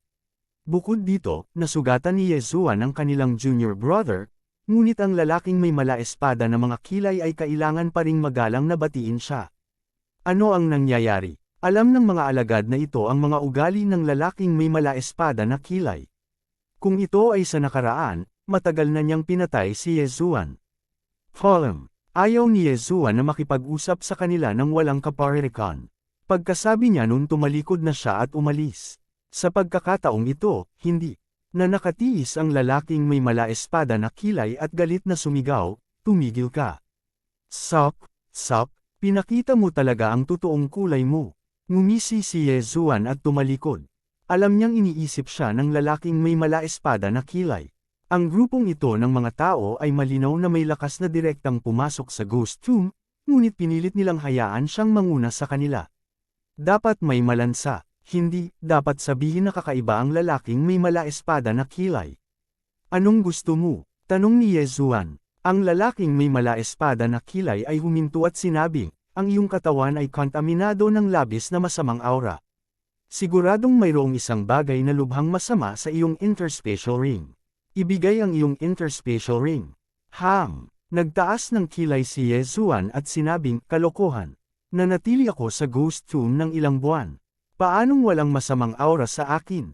Ang ating Shangqing Palace ay napakasensitibo sa masamang aura. Dapat ay mayroon kang isang katulad ng 100 Ghost Pearl sa iyong interspatial ring. Kasabay nito, malamang na nagsanay ka ng ganitong uri ng paraan ng paglilinang. Sabi ng lalaking may parang espadang kilay. So ano? Sagot ni Yezuan. Ang ating Shangqing Palace ay may pananagutan sa paglilinis ng kasamaan. Dahil nagsagawa ka ng ganitong uri ng paraan ng paglilinang, maaari mong kalimutan ang tungkol sa pag-alis ngayon. Kinaikit ng lalaking may mala-espada ang mga kilay. Purihin ang kasamaan. Sa tingin mo ba ay pari ka? Inilibot ni Yezuan ang kanyang mga mata. Mukhang magkakaroon ng matinding labanan. Sa tansya niya, ang lalaking may mala-espada na kilay ay nakabukas ng 5 meridian, o higit pa. Matapos marinig ang sinabi ng lalaking may mala-espada na kilay, pinalibutan din sila ng grupo ng mga disipulo. Mawawala ang mga ordinaryong tao kapag nahaharap sa ganoong sitwasyon, ngunit gusto ni Yezuan na lumaban sa mga grupo. Sa ganitong paraan, makakahanap siya ng malambot na persimmon na kukurutin. Hindi siya naniniwala na ang grupong ito ng mga tao ay maaaring magsanay ng heaven-level body movement technique hanggang 60%. Kabanata 470. Ghost King. Sabihin mo ang paa ng lola mo. Nagmura si Yezuan. Gawin mo. Ang lalaking may hugis espada na kilay ay sumigaw, at ang iba pang 9 na lalaki ay sabay-sabay na naglunsad ng kanilang mga pag-atake kay Yezuan. Kasabay nito, kumislap ang figure ni Yezuan habang naglulunsad siya ng counterattack. Kailangang sabihin na ang lakas ng mga disipulo ng Shangqing Palace ay hindi masama. Pabaya lang ang binatang iyon. Kung naging maingat lang siya, hindi sana siya natamaan ng ganoon kadali. Laking gulat din ng 9 na alagad. Kahit na nagsanib puwersa silang 9, wala pa rin silang magagawa kay Yezuan. Ito ay sapat na upang patunayan ang kakayahan ni Yezuan. Malamig na ngumuso ang lalaking may mala-espada na kilay. Halatang hindi siya kontento sa performance ng 9 na tao. Inilabas niya ang kanyang sandata at naghanda sa pag-atake ng personal. Sa arena, malungkot ang mukha ni Yezuan. Binigyan na siya ng 9 na taong ito ng matinding pressure. Matapos makipaglaban sa loob ng 10 segundo, wala siyang nasaktan ni isang tao. Kung ang lalaking ito na may mala-espada na mga kilay ay muling sumalakay, siya ay mahihirapan. Sa pagkakataong iyon ay mabilis siyang bumaba. Gusto mong umalis. Humabol ang 9 na disipulo ng Shangqing Palace. Gayunpaman, hindi nilayo ni Yezuan na umalis pansamantala. Pagkatapos ng lahat, mas madali para sa 9 na tao na umiwas sa mga pag-atake sa hangin. Sa lupa, magkakaroon ng mas kaunting pag-atake. Nang mapunta silang 9 sa lupa, biglang na-activate ni Yezuan ang Beast King's Rampage. Bagamat hindi nito gaanong napataas ang kanyang spirit realm, pinalaki pa rin nito ang kanyang tsansa na manalo ng 30%. Sa sandaling ito, sa wakas ay kumilos na ang lalaking may mala-espada na kilay sa hangin. Swish! Ang lalaking may mala-espada na kilay ay lumundag at hinawakan ng mahigpit ang kanyang espada, naghahanda na patayin si Yezuan sa isang hampas. Sobrang bilis. Nagtaas ng kilay si Yezuan. Halos kapantay ang bilis ng lalaking ito. Kung ito ay one-on-one battle, hindi matatakot sa kanya si Yezuan. Gayunpaman, mayroon pa ring 9 na maliliit na fry sa paligid niya. Si Yezuan ay nasa ilalim ng matinding presyon. Gayunpaman, sa sandaling ito, ang interspatial ring sa kamay ni Yezuan ay biglang umilo at lumitaw ang isang maliit na figure. Ang pagbabagong ito ay nagulat kay Yezuan. Nilingan niya ang kanyang ulo at napagtantong isa pala itong wraith. Bukod dito, ito ay ang maliit na mapaghiganti na espiritu na kinuha niya sa huli. Paano ito posible? Nanlaki ang mga mata ni Yezuan. Ang maliit na wraith na ito ay dapat na nakaimbak na sa 100 Ghost Pearl. Ngunit ngayon, ito ay talagang naubos sa sarili. Dapat malaman ng isa na mayroong dalawang paghihigpit. Ang isa ay ang 100 Ghost Pearl, at ang isa ay ang Interspatial Ring. Dati, inayos din ni Yezuan ang mga item at inilagay ang lahat ng 100 Ghost Pearls at 1000 Ghost Pearls sa kanyang Interspatial Ring. Siya ay hahanap ng lugar kung saan sila malibing. Matapos lumitaw ang maliit na sama ng loob na espiritu, ngumiti ito kay Yezuan. Pagkatapos, pinahaba nito ang mga kuko at agad na sumugod sa harap ng isang alagad ng Prime Purity Palace. Bago pa makapag-react ang alagad, tumusok ang matutulis na pako sa kanyang dibdib. Natigilan siya, at ganoon din ang iba. Maging si Yezuan ay natigilan. Ano ang nangyayari? Hindi maintindihan ni Yezuan kung ano ang nangyayari. Pinagmasdan niya ang kanyang alagad na nakalutang sa lupa. Ang lalaking may mala espada na kilay, na lumulubog pababa, ay idinilat ang kanyang mga mata. Nagpalit agad siya ng target. Pinatay ng maliit na wraith ang kanyang alagad ng Prime Purity Palace. Determinado siyang wasakin ang maliit na wraith. Gayunpaman, nang sumugod siya sa harap ng maliit na wraith, pinatay nito ang isa pang disipulo ng Prime Purity Palace. Bukod dito, ito ay ang binata na ang mga balikat ay tinusok ni Yezuan kanina lang. Klang! Isang malutong na tunog ang narinig. Nagkasalubong ang lalaking may mala espada na kilay at maliit na wraith. Gayunpaman, ang mahabang espada ng una ay naharang ng mga kuko ng huli. Ngayon, napagtanto din ni Yezuan kung ano ang nangyayari. Anuman ang nangyayari, tinutulungan siya ng maliit na wraith na ito. Kaya naman, hindi niya masasayang ang napakagandang pagkakataong ito. Agad siyang lumabas at iniligpit ang dalawang interspatial ring. Tumaas muli ang kanyang cultivation level. Bagamat hindi niya muling binuksan ang parehong meridian, maaari niyang pakilusan ang higit pang chi ng langit at lupa. Originally, siya ay pinned down ng 9 na tao. Ngayong wala na ang 2 tao at lumakas ang kanyang lakas, ang natitirang 7 tao ay matatalo niya. Nakatagong Dragon Swordsmanship, nakatagong Dragon Stab. Nagsimula siyang umatake ng ligaw. Siya lang siguro ang naglakas loob na gumamit ng ganoong kalokohang galaw. Wala pang 2 segundo, nabutas ang ulo ng isang alagad. Sa ikatlong segundo, isa pang disipulo ang namatay. Ang maliit na wraith ay malaking tulong kay Yezuan. Nakatulong ito kay Yezuan na pigilan ang lalaking may mala espada na kilay, na nagpapahintulot kay Yezuan na patayin siya ng madali. Damn it, saan nanggaling ang maldita na ito? Paano makokontrol ng brat na ito ang napakalakas na wraith? Nagmura sa puso ang lalaking may mala espada na kilay. Kung hindi dahil sa maliit na galit na ito, si Yezuan ay namatay sa ilalim ng kanyang espada. Gayunpaman, napapanood lamang niya ang kanyang mga nakababatang kapatid na isa-isang namatay sa kamay ni Yezuan. Samantalang siya, wala na siyang magagawa. Hindi nagtagal, ang 9 na tao ay namatay sa ilalim ng espada ni Yezuan. Kasabay nito, binuksan ni Yezuan ang 4 na Earth Meridian. Ngayon, tapos ka na. Nanlaki ang mata ni Yezuan at mabilis na lumabas. Ang lalaking may mala espada na kilay ay naiinis. Gusto niyang umalis, ngunit ang maliit na wraith na ito ay mas mabilis kaysa sa kanya at ang mga pag-atake nito ay mabangis. Wala man lang siyang pagkakataon. Kung maghihintay siya hanggang sa dumating si Yezuan, siya ay magiging patay na karne. Hindi ko ito matatanggap. Ako, si Yefeng, ay papatayin ng masamang nilalang na ito. Hindi ko ito matatanggap. Dumagundong sa kanyang puso ang lalaking may mala espada na kilay. Sa sandaling ito, naiintindihan niya kung bakit napakalakas ng kanyang sentido. Ito ay dahil naramdaman niya ang maliit na galit na ito. Ghost King, dapat siya ang Ghost King. Sa wakas ay nag-react ang lalaking may mala espada na kilay. Sa Ghost Tomb, ang Ghost King lamang ang may napakalakas na lakas. Kung alam niya, hindi niya pipigilan si Yezuan. Sa kasamaang palad, napakabagal niyang mag-react. Mamatay. Ang mga mata ni Yezuan ay sumabog na may layuning pumatay. Ang lalaking may mala espada na kilay ay pinigilan ng maliit na wraith.